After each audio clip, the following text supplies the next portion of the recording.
The OffBeat Business Alliance sounds like a political organization. Is it? Yes. Although it's not yet. We're in the brand new baby stages. It's far too early on, and we need to build a much larger alliance. But you got to start somewhere, friends. So we invite you to join us. The OffBeat Business Alliance is absolutely intention to stand against all things that impede profitability in any area of success in life for the local family business. We have really narrowed that down to say that includes for the local family business, for the 80% of American micro to small business that tend to be family-owned businesses of 9 employees or less. That means we're building our business while we're raising our kids. That means we are probably starting in a home office near a school. We're probably paying attention to that teacher and wonder why she's not getting paid better than she is, why she's still digging out of her own pockets to provide for the classroom. We're wondering about the education curriculum at all.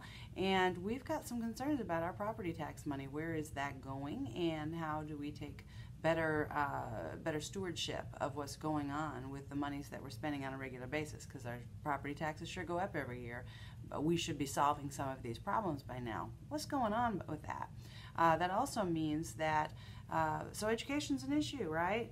And it also means that because of some of the choices that we're making in our education, or the lack of choices that we're making with our education, we have got a super epidemic of drug addiction in our communities. A lot of times that's hitting our kids when they are teenagers already, let alone family members that have been at it a while, that are running through the system. So criminal justice is an issue. Are our addicts getting the help that they need? And is this a significant distraction? Would you like to hire from the ex-offender community, but finding that jumping through hoops for parole and probation are making it very, very difficult to do?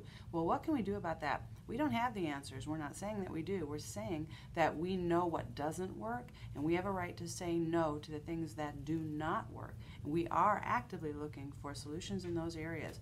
Education, criminal justice, taxation. What about health care? What about wanting to make sure we can choose alternative methods if we want? How do we go about putting together legislation that makes a whole lot more sense than we've got right now? Because a lot of times our alternative practitioners aren't interested in insurance if it was available. What do we need to do here? We don't have the answers. What we're saying is, when we've got enough voices that recognize that these are areas that we need to improve on, we have a stronger voice. And once again, we know it doesn't work, and we need to be able to stand strong enough to say no. So taxation, how many different taxes are you paying just to be in business, and where are they going? Do you have any idea what on earth they support? We've got to start looking at this closer. Taxation, education, healthcare, criminal justice, and veterans administration are the areas that we realize that we can impact in a stronger way if we are strong enough and loud enough and making good money. Let's not miss that here with the OffBeat Business Alliance. This is about helping you make the money you need to have a strong, influential brand, so that when we stand together, it means something.